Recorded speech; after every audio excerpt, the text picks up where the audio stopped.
Alright guys, it's Richard here. This is going to be the start of my YouTube channel. I've fancied starting blacksmithing for a while, so what I'm going to try and do is a series of videos depicting how to get started, the best ways to do it, how to save money, things to watch out for. Hopefully there won't be too many of those, and hopefully try and get some advice from you guys if you know a bit about it, or hopefully give you guys some advice if you're starting out just like me. So like I said, I'm down at the yard at the minute. I've got a few bits put together, a few things that I need to get started with.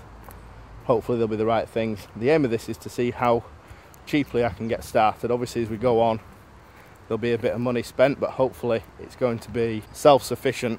So things that I make, and as I progress through learning how to do it all, we should be able to make a little bit of money and spend some more money on better equipment, or proper equipment. Actually most of this stuff's going to be sort of homemade, so that's just a little intro for you guys. Hopefully you enjoy what we're doing, and fingers crossed it'll be a good laugh. Alright guys, so something I thought probably might be quite useful is I'm going to put a total cost thingy up here. Ping noise thing, I can find one without looking stupid. And what we'll do is we'll keep an eye on what we've spent so far, and then maybe sort of down here somewhere I'll put something to show what money we've made from it, if we can make anything. Things that I'm hopefully going to make as we progress. If I can sell them, I'll put that in the little downstairsy kind of bit. Hopefully the bottom one, where is it?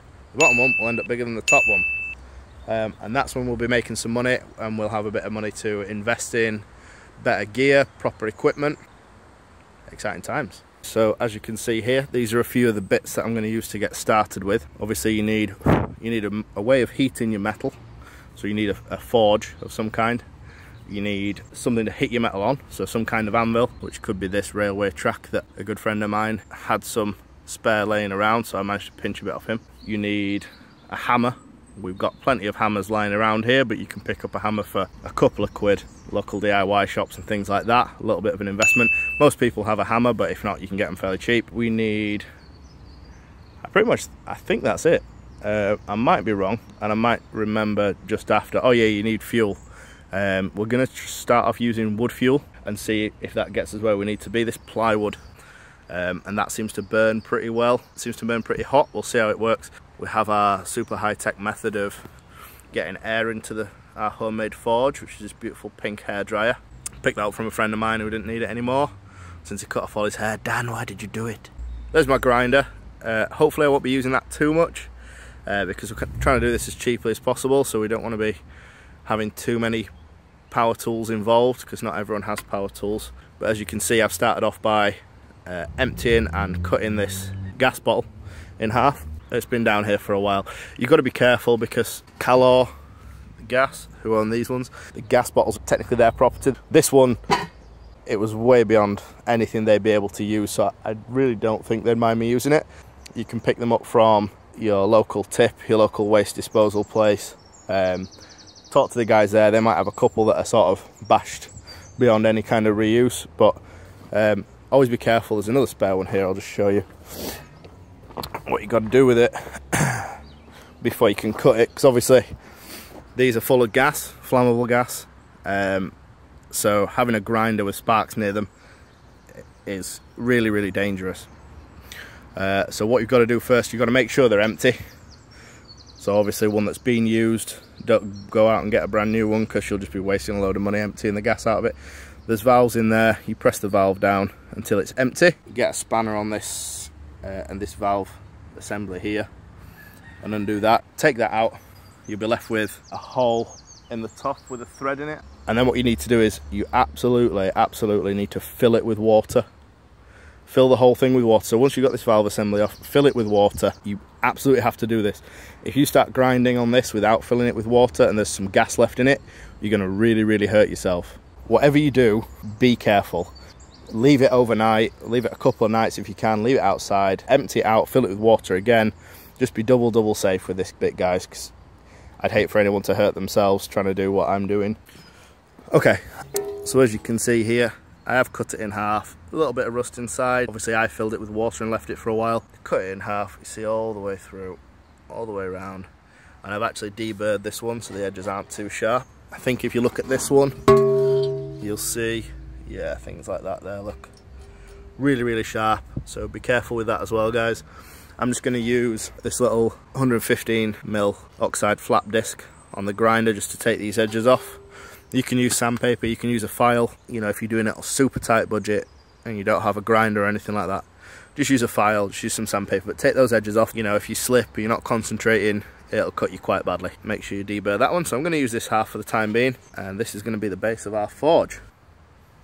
Okay, so I'm going to quickly deburr this other half just to show you what I'm doing with it. One thing to mention, although we are trying to do all this on a super tight budget, spend as little money as possible, but if you don't have any, you need some safety glasses. It's alright trying to do all this stuff really cheap, but if you damage your eyesight, you're going to have wished you saved up and spent. I mean, that you can get them for a couple of quid off Amazon. You can pick these up quite cheap, screw fixed. Get some safety goggles, absolutely. Your eyesight is so valuable. I'd hate for anyone to do themselves an injury, so safety first. Kids, don't do drugs. Also, I'd recommend some decent gloves just for the time being, just something. You know, these things are really sharp, there's going to be hot things flying around. Again, a couple of quid, you don't have to spend a load of money on them. You don't want to get cut. They'll stop minor burns and things like that, and they'll stop like minor cuts. Obviously, if you run over the back of your hand with the grinder, you're going to have a bad day. It's not going to stop that. If you slip on one of these burrs and it would have cut you, these can stop that. So a bit of safety equipment, just protect yourself from day one, and these will probably last you for a while. Your safety equipment needs to be paramount. We'll save money on everything else, but get some safety equipment.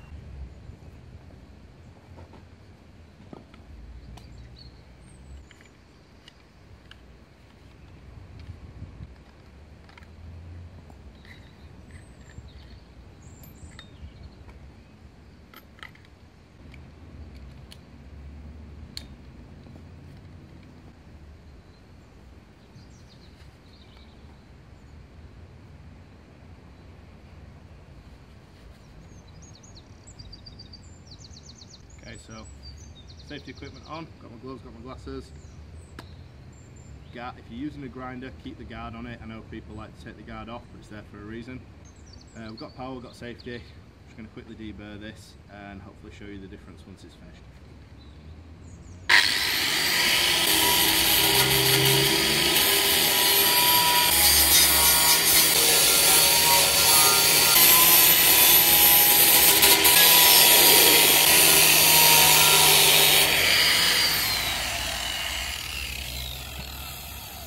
Okay, so which way around are we? I don't know if you can see that on the camera too well, but that's all those nasty sharp edges taken off. It's by no means perfect, but we're trying to do things a bit on the cheap and a bit quick. I mean, if I had a bit more time, I could probably go over and give it a nice rounded edge and, you know, take this bottom piece off. Don't really need that on, but it's just to get us started. At some point we will be changing the forge, we'll be changing the anvil, hopefully for proper equipment, but this will do us for the time being. So we've got our cut and deburred half of our gas bottle. I have seen people go even more sort of make, do and mend. They've used an old frying pan, like an old skillet, just anything with a decent sort of thickness, you know, a few mil of metal, and you can get some heated up coal, some heated up charcoal or wood or whatever sort of fuel you want to get started. So as long as you can get that fire hot enough and it'll heat your steel, you'll be able to do some work. Obviously it's not the best way of doing it, and we're going to try and explore some better ways as we go on, as we learn a bit more, but this will do us for the time being. So I just put a couple of bricks either side. We're just on the ground here, just on the dirt. A couple of bricks either side just to stop it rolling. It's fairly stable there. It's not going to roll out and tip all our fuel everywhere. The next step, we're going to have a quick look at something to strike the metal on, so our anvil sort of setup. You can get some really nice anvils, proper blacksmith anvils. They're on eBay. They range from like 250 quid all the way up to whatever you want to pay for them. They are super expensive when you're getting started if you've got no cash. So our best alternative is going to be some railway track. I'll show you in a minute. Now, I've realised these look a lot smaller when you see them on TV or when you drive over them in your car, at railway crossing or whatever, and geez, these things are heavy, like so heavy. Like this piece, I can barely lift one end up with one hand, and we're only what, like it's only like a 2-foot piece, so if you're driving along or walking along and you see a nice long 8-foot length of it and think, oh, I'm going to have that away, no chance. Go down to a railway near you and you know a place that does repairs or anything like that, or even give them a ring. They might be able to provide you with a piece. This is just a really old piece, it's no good to them. Don't go and help yourself, don't go on the rail tracks. That's really stupid. If a train hits you, it's really going to hurt, I imagine. There's plenty of places. Try a scrapyard, anything like that. You can even use a piece of RSJ, a roll steel joist, or I-beam. They don't have as much mass on the top. This sort of proper track bit here tends to be quite good for hammering on. So we're going to use this. If you can get it, great. If not, a large sledgehammer head. If someone's broken a sledgehammer, you can use the head off that if you put it in some wood or something like that. There's plenty of things you can use as an anvil. So what we're going to do is we're going to put that, and I can't do it with my camera in my hand because it's really heavy. We have a tree stump that we cut down not so long ago. It's maybe 10 inches in diameter, a foot in diameter. That should hopefully take some of the bounce out of it, and we'll see how we get on.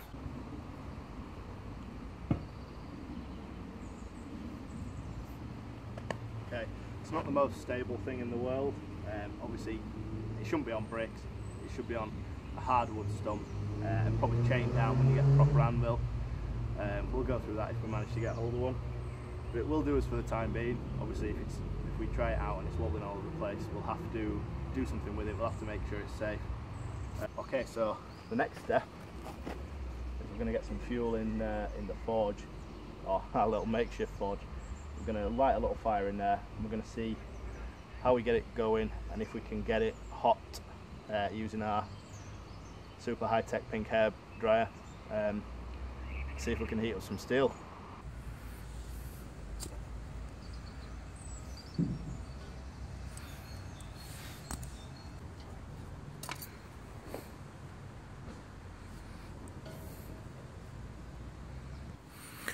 Okay, so just while the fire's getting going, the fourth thing that I said I thought I'd forgotten something else, I definitely did. It's a means to hold your steel. You can't be holding your stock by hand because heat will travel down the piece and you will get burnt, and no one wants to get burnt. Blacksmithing, you're going to get burnt at some point, it's inevitable, but you don't want to be taking silly risks. So obviously blacksmiths use tongs, various different tongs for holding various different stocks. I'm going to start using some vice grips. One of the first projects I am going to do is to make my own tongs. So hopefully as we go along through this whole process, we will be making as much equipment as we can. One thing will lead to another, and we'll start making better equipment. We'll make punchers and drifts and fullering tools and bits and pieces like that. So yeah, a pair of vice grips or a pair of pliers, something like that. Again, something most people have. You can pick them up fairly cheaply from DIY shops. Vice grips are good because you can lock them, and you don't have to keep pressure on it, but a pair of pliers will do us for the time being if that's all you've got. Okay, the fire's going nicely. We'll get some more fuel on there and then we'll start trying to heat something up. Okay, that's going nicely. We've put a load more fuel on there. We'll start using our super high-tech hair dryer to get some real heat in there once that's all sort of burnt down. For the time being, we'll just go over to the anvil, or our makeshift anvil. I'll show you the hammers I've got. So this is just something that I found in my little workshop. I don't know if it is a blacksmithing hammer. Hopefully one of you guys will be able to tell me what kind of hammer it actually is, but it's got some nice weight to it. It's hopefully going to be able to move a bit of steel. We'll have to see. So I found that one. There's this one, which has got a claw on the back. I believe it's a roofing hammer, but I don't know. Again, it's got a bit more weight. It's a bit more forward weight to it. I don't know which will be better. We'll try both. But like I said, if you don't have a hammer lying around, most people do have a hammer. You can pick them up fairly cheaply from most DIY shops, and just a regular claw hammer will probably do for the time being. We'll just have to see, doing it on a budget. Okay, so now the scraps of plywood that we're using, or wood in your case, or charcoal, you know, whatever you're using for your fuel, started to burn down a bit now. we're getting closer, I think, to a temperature. We're going to try using our super high-tech hairdryer to get some sort of oxygen blasting in there and see what happens. Alright, here we go.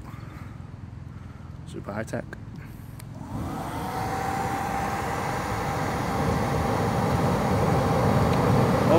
Holy moly, whoa!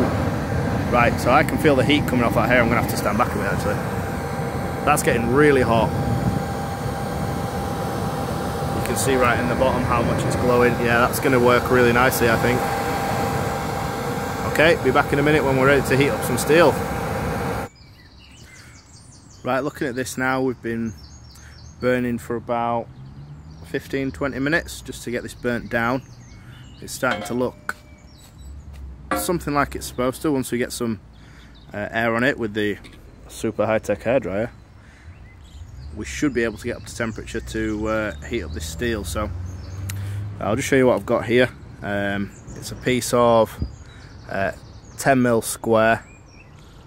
I just got this from B&Q, local hardware store in the UK. It's mild steel. It cost about £5, I think, for a metre length. So I've just cut it down a little bit so it's easier to handle. Got it in my vice grips here.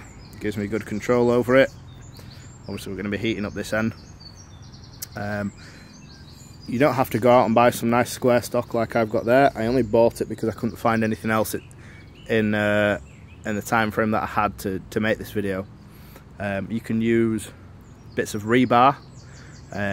If you go down to your scrap metal merchant or scrapyard, you're going to quickly become friends with them, I think, and get yourself some rebar, or just ask for some pieces of mild steel just to practice on. You don't want to be spending a load of money on clean stock like this just to practice on and make mistakes on. You're better off using some rough stuff, and hopefully in the coming videos I'll have some bits of rebar to work with, and we're going to make some tongs and things like that, and some punches and other bits and pieces. So we'll get the steel in the fire, I think. Get it in. We'll take the vice grips off, if I can do this one-handed. Take the vice grips off because we don't want those to heat up as well. We'll get some air on it and we'll try heating it up.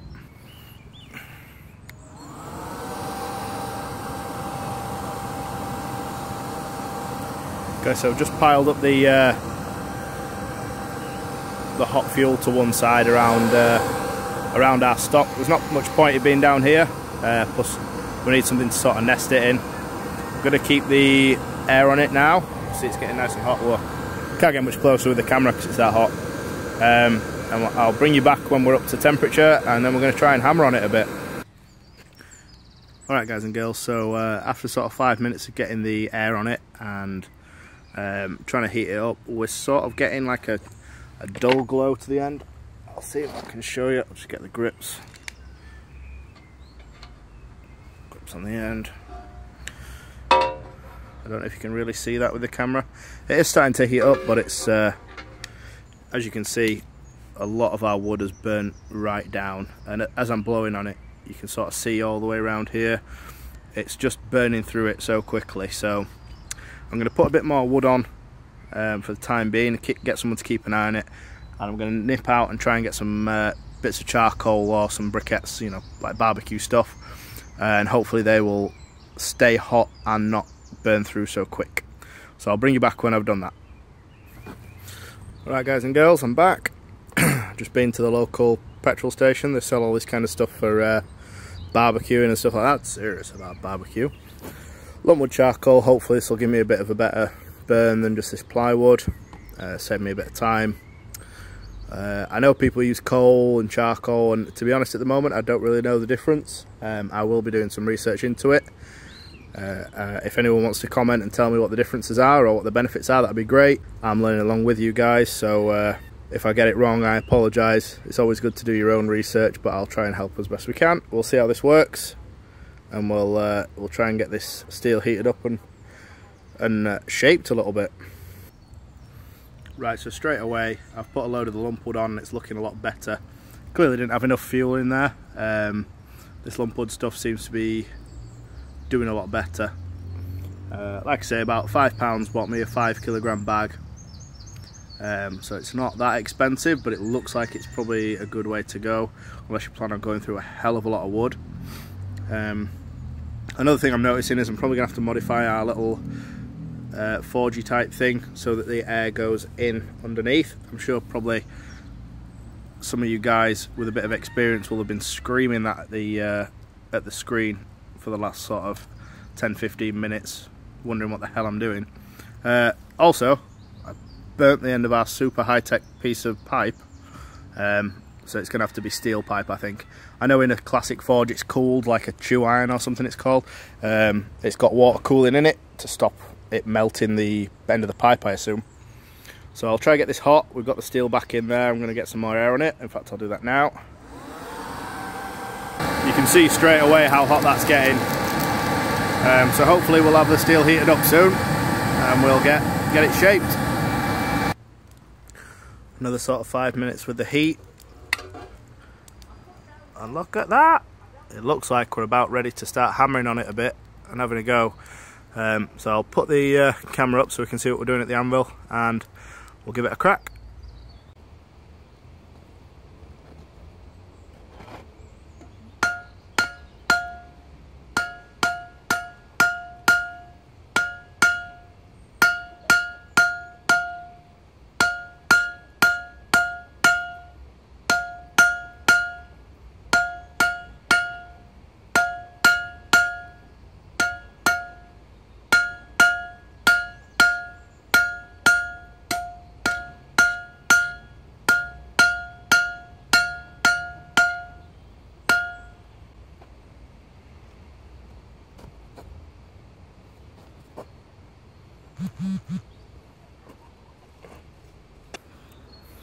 So as you can see, we actually managed to move some steel.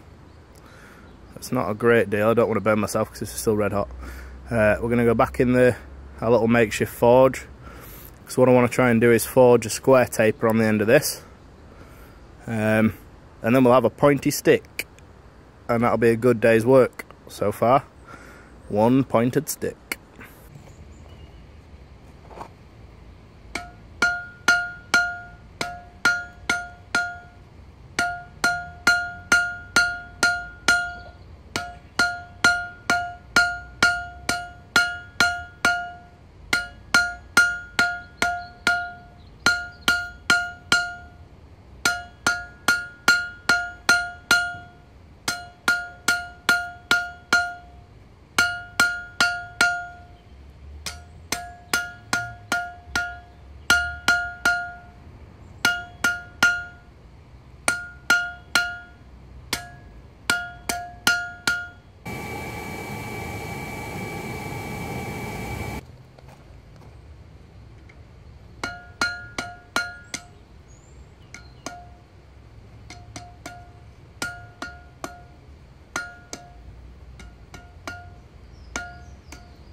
Okay, so we've got a pretty decent square taper on there at the minute. It's by no means great. It's not very straight either. But this is my first time working with steel, so I'll consider it a win so far. What I'm going to do now is I'm going to try and take the corners off it, so we'll go from a square taper to an octagonal taper, and then from there I'm going to try and round it and see how far we can get with that. One of the problems I am noticing with the railway track is the curved head on it. Curved head tends to want to bend everything over, as opposed to a flat anvil where you have a nice flat top on it. So what I might have to do is try and grind the top off that, but we'll see how this goes. So we're going from a square taper to an octagonal taper now.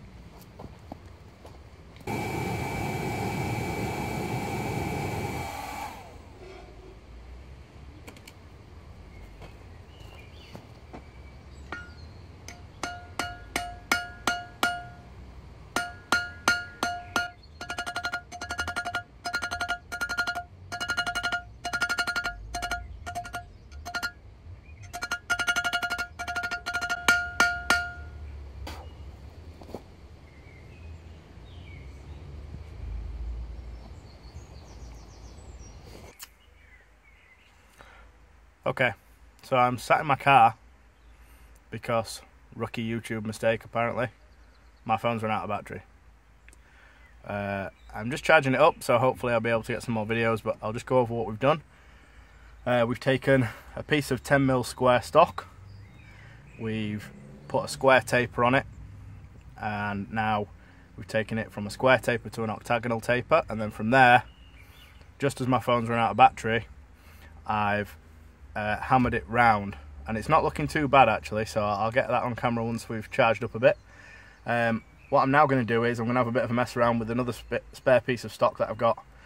I'm going to try forge it out into some flat stock on the end, in practice for making some tongs, because that's going to be my next project.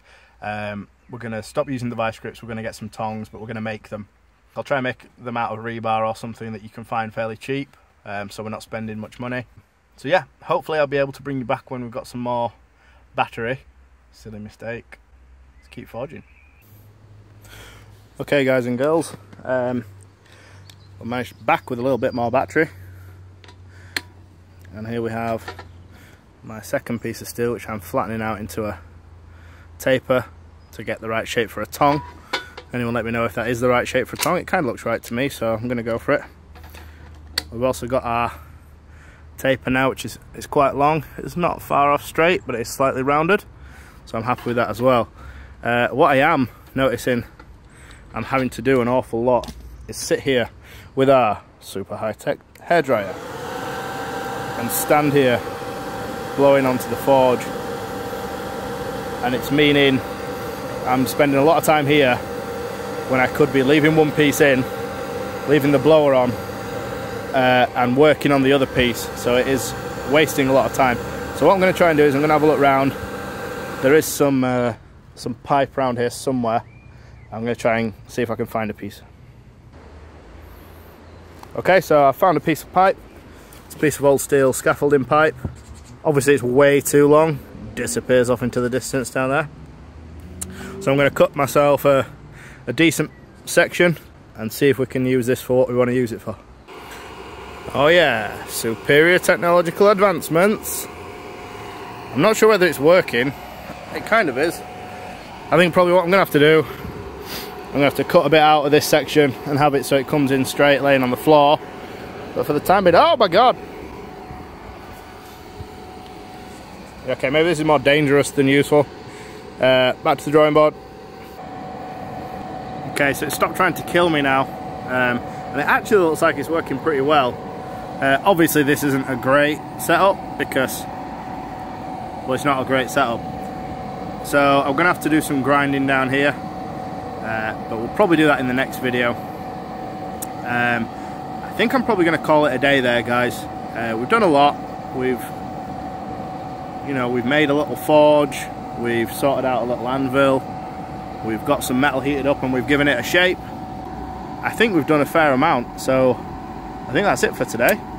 Thanks very much for watching if you've made it all the way through, without cringing at how new I am to all this kind of stuff, including making YouTube videos. Give me a like if you like the video. Leave a comment if you've got any pearls of wisdom or any questions that I'll try and answer. And if you want to keep watching me muddle through this blacksmithing kind of stuff, subscribe to the channel as well. Hopefully see you in the next episode. Bye!